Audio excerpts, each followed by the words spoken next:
How to buy your first boat using ChatGPT and the result with a walkthrough.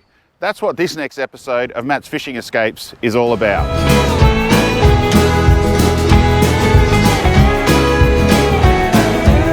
I'm in South Australia, and for the last 6 to 10 months we've been under severe algal conditions in our gulfs. It's really restricted land-based fishing.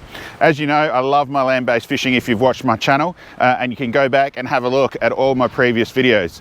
And don't get me wrong, I still plan on getting out there land-based as much as I can. But I've been a dreamer. For my whole life I've thought, wow, wouldn't it be great if I could have a boat? And this algal bloom was really the catalyst for that. Or should we just say, the excuse to the missus. So I had to think about, well, where do I start? Now, I've bought a lot of cars over the years with different jobs, and I had an accident, wrote one off, had to buy another one, move countries, etc. So I was fairly confident in buying cars, but I had absolutely no idea about the boat buying market. And you might be in the same position. So I thought, well, what tools do I use that might be able to help me to do that? And I'm a big avid user of ChatGPT in my day-to-day work. Thought, well, surely ChatGPT can help me out with this. So what did I do? I took the first step. I said to ChatGPT, I'm thinking about buying my first boat. How can you help me? The very first step was really understanding what type of boat did you want to have. You know, I'm in South Australia.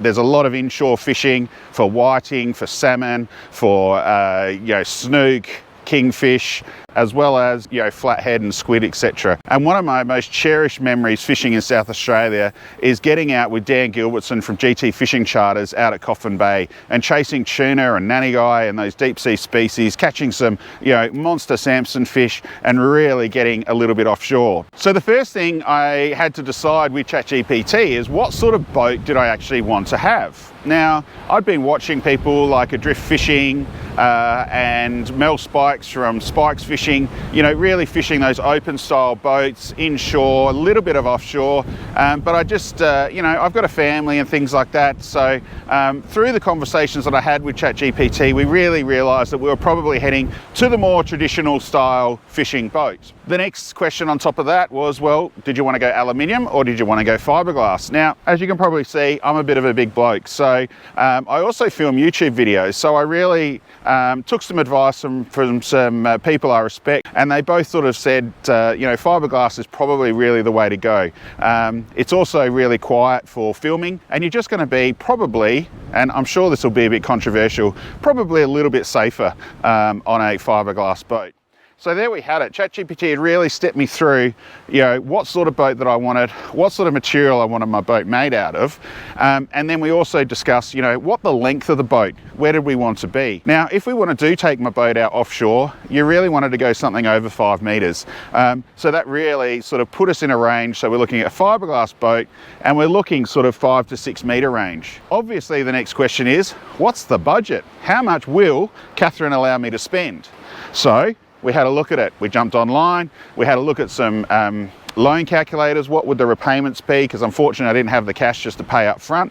And then we worked it back through our monthly budgets. And that allowed me to really think that I was sort of heading up to that top end of $40,000 for my boat. The next question was, where do I find this boat? You start looking, obviously online, boat sales, website, etc., Facebook Marketplace. Really what I was looking for, I couldn't find in South Australia. I wanted trouble-free boating, so I was hoping I could get something that's not too old, not too worn out. So I just broadened the search, and I actually even started looking as far north as Queensland. Where it really started to make sense was Victoria. The Melbourne prices really on average seem to be about 10 to 15, maybe even 20% cheaper on the used market, especially through dealers, than what South Australia was. Now, don't get me wrong, I'm a proud South Australian and I want to support South Australian boating businesses. But at the end of the day, it's a pragmatic decision. And I just kept looking, I just kept being patient. Having said that, it was a fairly quick process. It wasn't like a 6 to 12 month hunt. It was probably more like a 1 to 3 month hunt. Ultimately came across a tournament, 1600, and I thought that's a good tight little boat. How am I going to assess, is it worth it? How am I going to assess if that's a good buy? So what I did, I put into ChatGPT all the listing details of the boat, but an important point here, don't put in the price. So you want to put in the year and make of the motor and hull if they're different. You want to put in all the accessories that are on the boat. If you can find out the type of sounder model, does it have an anchor winch, what type of anchor winch, if it, obviously the horsepower of the motor, all those sorts of, detailed things, you really want to find them out. Put it into ChatGPT and say, can you give me a market price for this boat from a direct seller, private sale, to what I should expect to be able to pick this up from a dealer from. And it actually was pretty accurate. And we actually created a spreadsheet on the boat where, what we thought it was worth. And then I'll get to, in a minute, what we thought, how we would negotiate the actual price. So we had a look at a number of boats, and they're all starting, and very excitedly, starting to fit my budget, which is great. What we then did is go, right, how are we going to negotiate this? Now, fun fact, I've been in business development roles my whole life.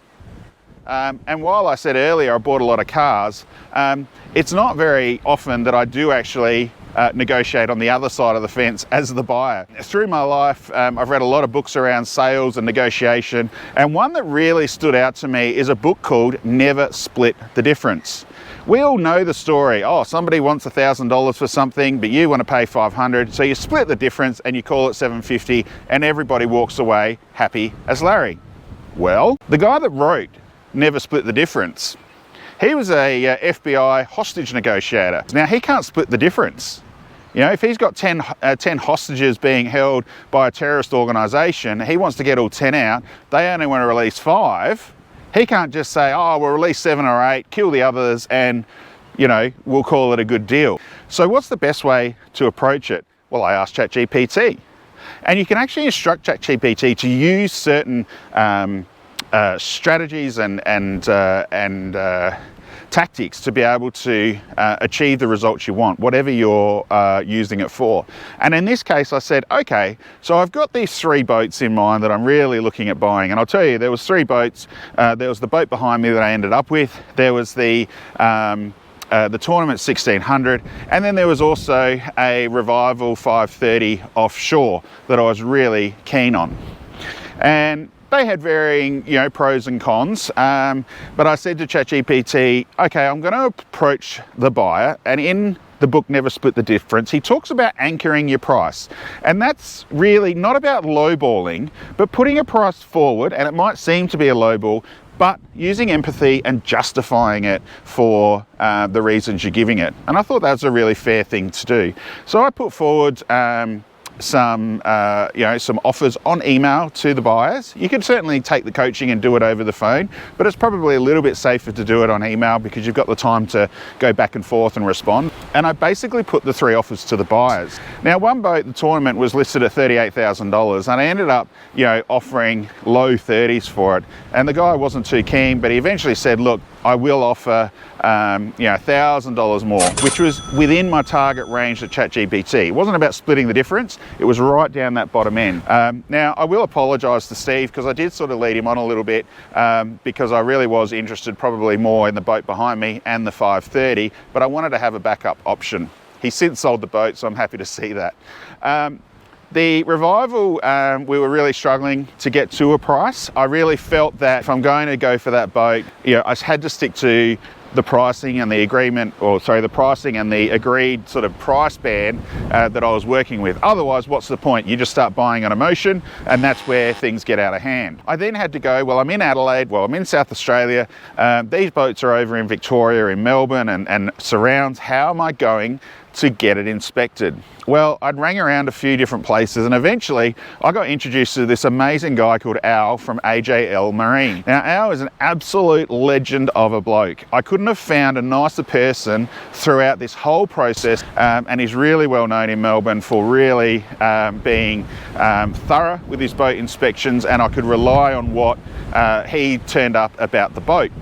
So I rang up Al and I said, Al, I've been recommended to you. He was like, wow, that's great, thank you. And he basically agreed that he would be able to get out to this boat because he was more excited about this boat and what it's potentially offering. He went to the dealership, Mully's Marine, and a big shout out to Dave at Mully's Marine. He did a fantastic job, and he really worked with me as the buyer and didn't put any barriers in place. And while I was negotiating with him, largely using a strategy that ChatGPT was directing me, we got to that end result, which I think was a win-win for him, his broker client, and myself, because this boat was on brokerage.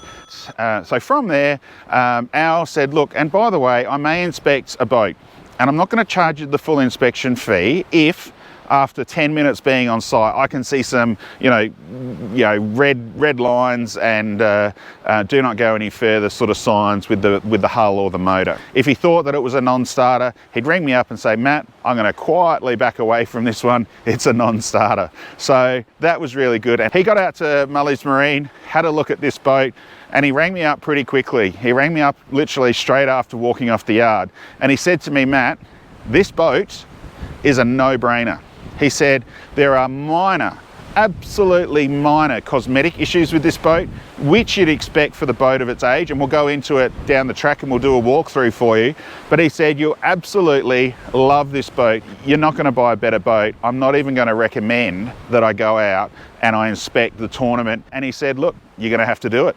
So now there was a few things, as I said, cosmetically that the boat needed to have fixed. And honestly, I went to Dave at AJL Marine. I said, I'd like to get this, and this done in the price that we'd already negotiated, and we're ready to rock and roll. Dave eventually agreed and said, yep, we'll do all those things. Oh, that's right, we need a packet of flares and some safety gear and whatever else. He threw all of that in, or updated some of that, and we were good to go. And here I am, the owner of a Streaker Navigator 5250. So, use ChatGPT.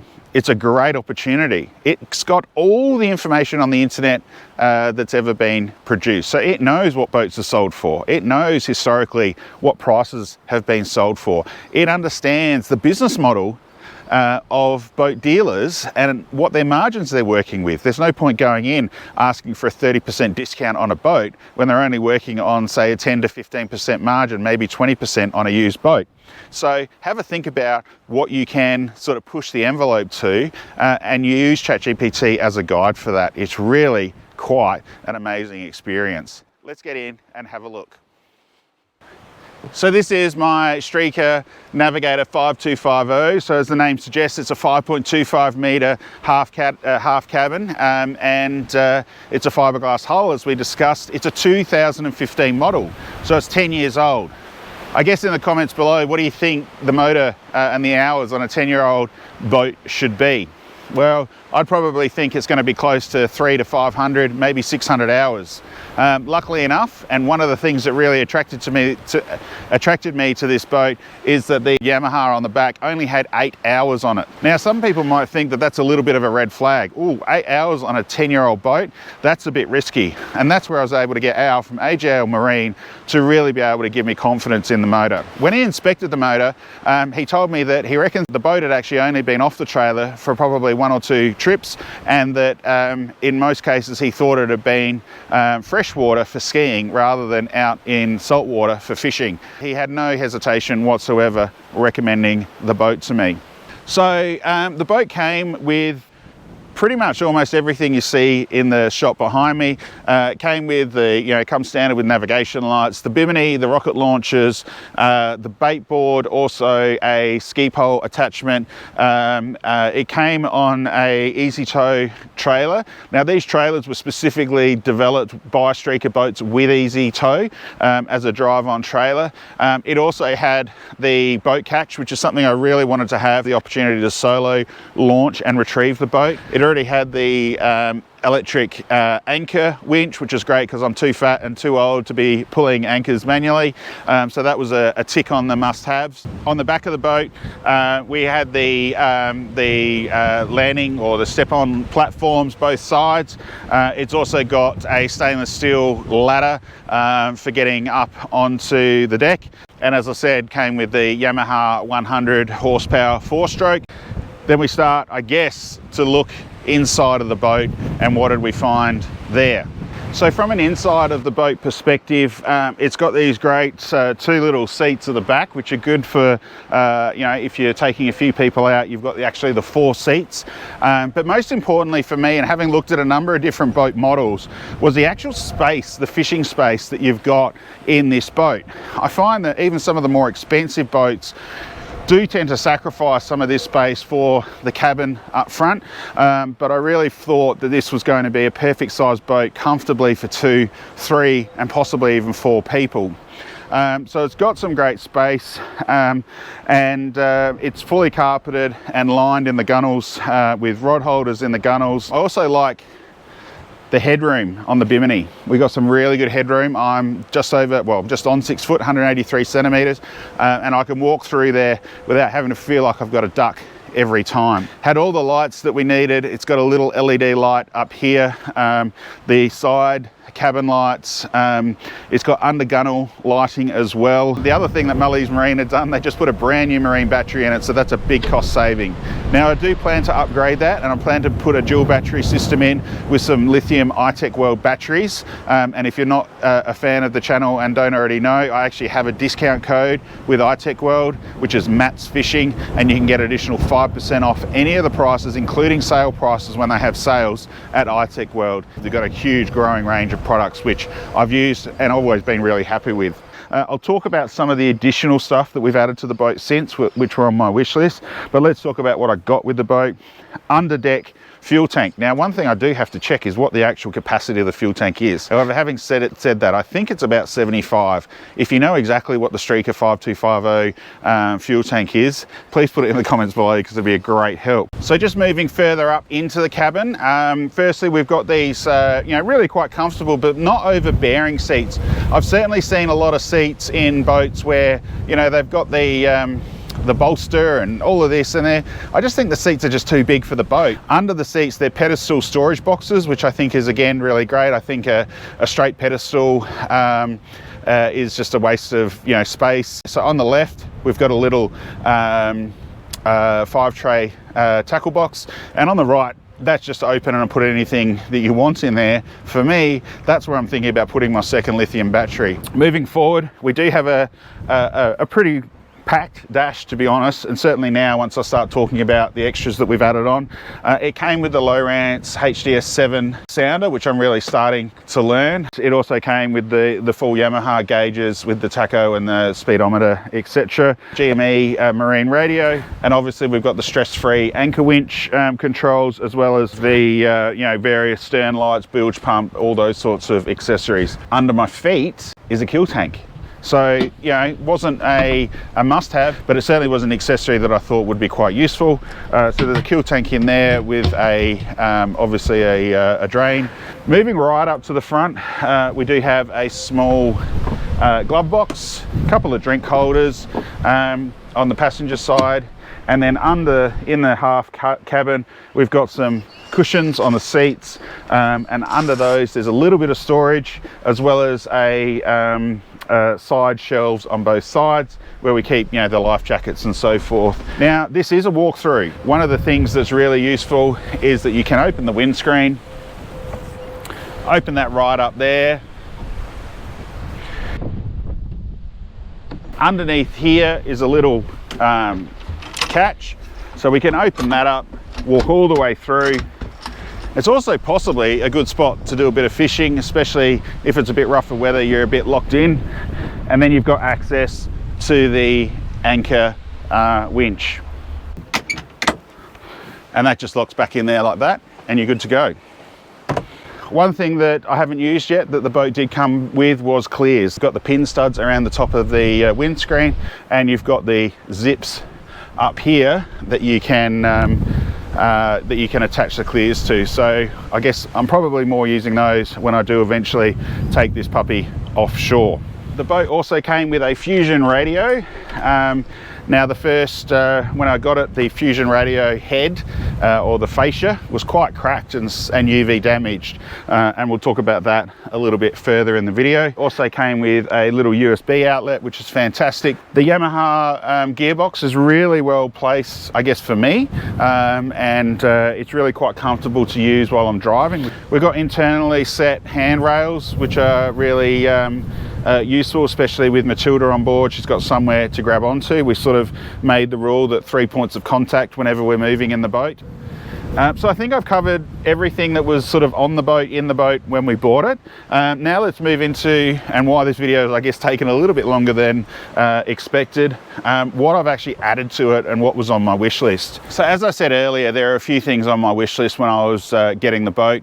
I think number one was the electric anchor winch. As I said, I got a bit of a figure and I'm not the fittest man on the team. Secondly, I guess, I was targeting, a motor with low hours. So the Yamaha 100 horsepower with only 8 hours and fully mechanically checked by AJL Marine, definitely a big tick. Had a good quality sounder in it, so I didn't have to spend, $1,000 to $3,000 replacing a sounder. The HGS7 will be fine for me at the moment. The GME radio, that was always something I could add later, but that was certainly a good plus for the boat. So that was a tick in the right box. The boat catch was certainly something that I wanted to have on the boat, so that was great. Other things that I really wanted to have was live wells or live bait tanks. So it came with the 2 tanks, but they weren't plumbed, so that was something that I have added. So just recently I picked it up from Coast Road Motors or Coast Road Marine at Ardrossan. I dropped it off there last week, and they had recently added over the week the deck wash, which was something I really wanted to have. I catch a lot of squid. I want to try and keep this boat in as good a condition as possible for resale, potentially down the track. So a deck wash was certainly something that I wanted to add.